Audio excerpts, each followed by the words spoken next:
Assalamualaikum warahmatullahi wabarakatuh. Kenalkan, saya Johan Dri Saputra dengan NIM 22109529.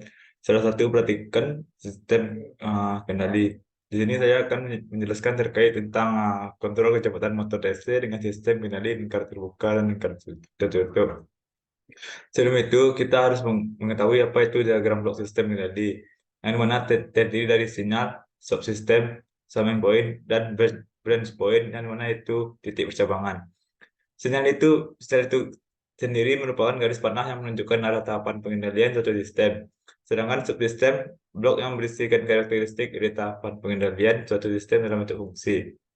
Summing point merupakan titik penjumlahan atau pengurangan antara dua sinyal atau lebih. Dan yang terakhir yaitu branch point atau titik percabangan antara dua sinyal atau lebih. Selanjutnya kita masuk akan contoh diagram blok secara sederhana. Dan mana di sini ada RS dan juga CS yang itu merupakan garis sinyal. Yang di lingkar ini merupakan summing point dan branch point terletak di sini. Untuk selanjutnya yaitu sistem kendali lingkar terbuka dan tertutup. Yang pertama, sistem kendali lingkar terbuka yaitu sistem kendali yang tidak memiliki umpan balik. Diagram bloknya dapat dilihat pada gambar. Fungsi alinya yaitu CS per RS sama dengan GS. Yang merupakan dan dapat keluaran sistem yaitu CS sama dengan GS kali RS. Selanjutnya sistem kendali lingkar tertutup. Sistem kendali yang memiliki hubungan timbal balik. Fungsi alinya yaitu CS sama dengan ES dikali GS merupakan persamaan pertama. Selanjutnya ES sama dengan RS dikurang BS merupakan persamaan yang kedua. Lalu yaitu BS, CS dikali HS merupakan persamaan ketiga. Setelah didapatkan ketiga persamaan itu, substitusikan persamaan 3 ke persamaan 2 dan menghasilkan ES sama dengan RS dikurang CS dikali HS. Itu bisa kita namakan jadi persamaan 4. Setelah didapat persamaan 4, substitusikan ke persamaan 1 yang menghasilkan CS sama dengan RS dikurang CS dikali HS dikali GS. Selanjutnya itu kita kalikan GS ke dalam sehingga menjadi CS sama dengan RS dikali GS dikurang CS dikali HS dikali GS. Lalu kita pindahkan CS HS dikali GS tersebut ke ruas kanan dan menjadi persamaan CS ditambah CS dikali HS dikali GS sama dengan RS kali GS. Dari persamaan tersebut kita keluarkan nilai CS-nya sehingga menghasilkan CS buka kurung dikali 1 ditambah GS kali HS sama dengan RS kali GS.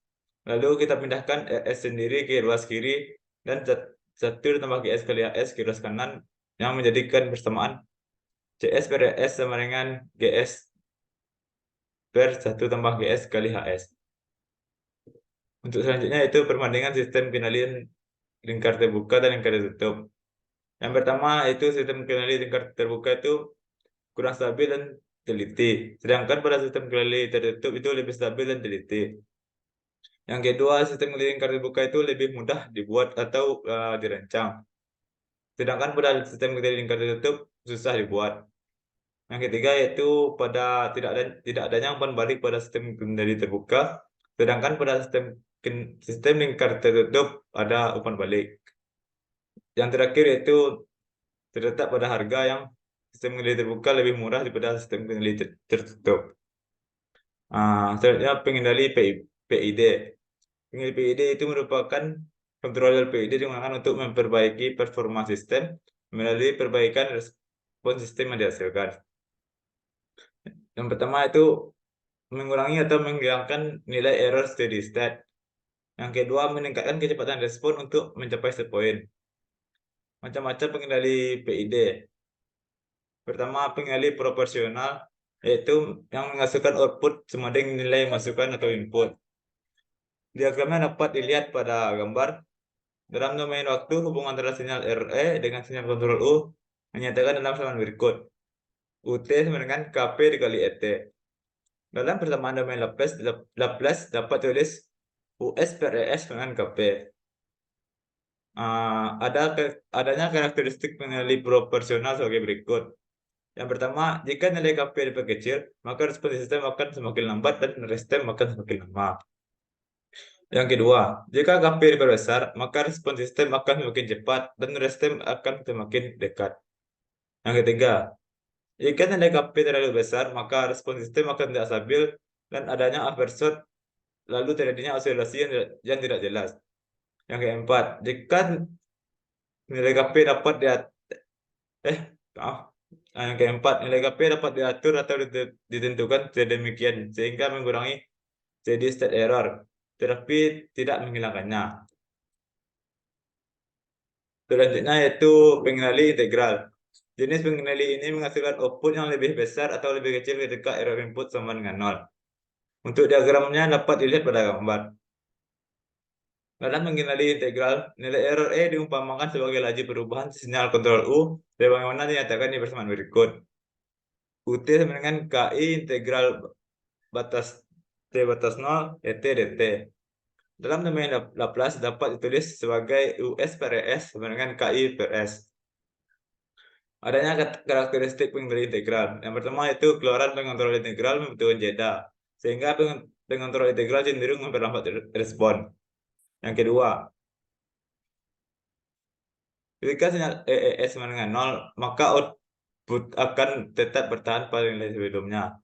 Yang ketiga, jika nilai EES tidak sama dengan 0, maka output akan menunjukkan kenaikan atau penurunan yang dipengaruhi oleh nilai EES dan nilai KI. Yang keempat, konstanta integral KI yang sangat besar akan mempercepat hilangnya error, namun akan meningkatkan osilasi. Selanjutnya yaitu pengenali derivatif. Jenis kontrol ini menghasilkan output yang merupakan diferensial dari input. Namun pengenali ini tak dapat mengeluarkan outputnya tanpa adanya perubahan input. Untuk diagram bloknya dapat kita lihat pada gambar. Pengenali derivatif akan memberikan satu sinyal kontrol U yang bersesuaian dengan turunan laju perubahan sinyal error E. Sebagaimana dinyatakan dalam persamaan berikut.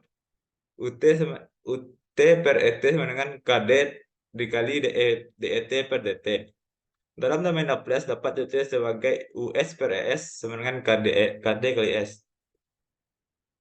Adanya karakteristik pengendali derivatif. Yang pertama yaitu tidak dapat menghasilkan output jika tidak ada perubahan input. Yang kedua, jika nilai error berubah pada waktu, output yang dihasilkan tergantung dari nilai KD dan laju perubahan error. Yang ketiga, pengontrol diferensial mempunyai suatu karakter untuk mendahului, sehingga dapat menghasilkan koreksi yang signifikan sebelum sistem mengalami error terlalu tinggi, sehingga dapat meningkatkan stabilitas sistem. Yang keempat, dengan meningkatkan nilai KD dapat menghasilkan stabilitas sistem dan mengurangi overshoot. Berdasarkan karakteristik di atas, pengontrol diferensial dipakai untuk mempercepat respon sistem, dipakai untuk mempercepat respon awal suatu sistem, tetapi tidak memperkecil kesalahan pada keadaan lunaknya. Kerja pengontrol diferensial hanyalah efektif pada lingkup yang sempit, yang dicontoh pada periode peralihan. Oleh sebab itu, pengontrol diferensial tidak pernah digunakan tanpa adanya kontroler lainnya. Selanjutnya yang keempat, pengendali proporsional integral. Jenis kontrol ini menghasilkan output yang merupakan integral dari output. Namun pengendali ini tidak dapat mengeluarkan outputnya. Selanjutnya, untuk diagram dapat dilihat pada gambar. Berdasarkan gambar di atas diperoleh turunan UT sama dengan KP dikali ET ditambah KP per TI integral ET dt. Dengan KP adalah suku penguatan proporsional dan TI merupakan waktu integral. Dalam domain Laplace dapat ditulis US per ES dengan KP 1 tambah 1 per TIS sama dengan KP dikali 1 tambah TIS per TIS. Selanjutnya, karakteristik pengenali proporsional integral. Yang pertama, adanya penambahan faktor integral pada pengendali, maka akan memperbaiki respon sistem. Yang kedua, tidak mengembalikan error pada nilai 0, namun menjaga nilai konstan sepanjang T. Yang ketiga, responnya lebih lambat karena nilai error tidak dapat dihilangkan. Yang keempat, nilai overshoot tinggi. Dari karakteristik tersebut, kita bisa menyimpulkan P dan I controller memiliki karakteristik yang sama dalam hal restem dan overshoot. Oleh karena itu, nilai KP harus dikurangi untuk menghindari overshoot yang berlebihan. Nilai KI diambil lebih besar dari KP karena diinginkan untuk meniadakan steady state error. Jika KP lebih besar dari KI, maka steady state errornya tidak dapat dihilangkan. Yang kelima, pengendali proporsional derivatif. Jenis kontrol ini mengoptimalkan kerja dari pengendali proporsional. Untuk diagram bloknya dapat dilihat pada gambar dengan adanya KD kurung 1 tambah TDS. Dari gambar kita peroleh yaitu UT dengan KP dikali ET tambah KP dikali TD DET per DT. Dengan KP adalah suku penguatan proporsional dan dan TD merupakan waktu derivatif. Dalam terminal plus dapat tulis sebagai US per ES dengan KP buka kurung 1 tambah TD kali S. Adanya karakteristik pengendali proporsional derivatif. Yang pertama, respons sistemnya sangat cepat. Yang kedua, untuk overshoot rendah. Yang ketiga, kerja dari differential controller saat ini errornya berubah. Selanjutnya yaitu pengendali proporsional integral derivatif. Jenis kontrol ini menggabungkan pengendali proporsional, integral, dan derivatif yang merupakan dari pengendali yang sebelumnya. Untuk diagram blok dapat dilihat pada gambar dan diperoleh persamaan UT dengan KP dikali ET ditambah KP per TI integral batas atas 0 batas atas T batas bawah 0 ET dt ditambah KP dikali TD DET per DT. Dengan KP sendiri adalah suku penguatan proporsional, TI adalah waktu integral, dan TD merupakan waktu derivatif. Dalam domain Laplace dapat ditulis US per ES dengan KP sama dengan KP dikali 1 tambah TIS ditambah TI dikali TD S kuadrat per TIS. Selanjutnya itu karakteristik pengendali proporsional integral derivatif. Yang pertama, memperbaiki respon transient. Yang kedua, menghilangkan nilai error steady state. Yang ketiga, mengurangi overshoot. Selanjutnya, adanya tabel dari pengendali derivatif, pengendali integral, dan pengendali proporsional yang dapat tidak pada tabel. Pengendali proporsional memiliki restem untuk menurunkan, sedangkan integral juga sama menurunkan derivatif perubahan kecil.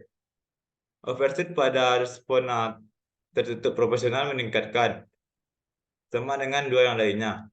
Untuk setting time proporsional perubahannya kecil, sedangkan integral setting time-nya meningkat, dan pada derivatif menurunkan.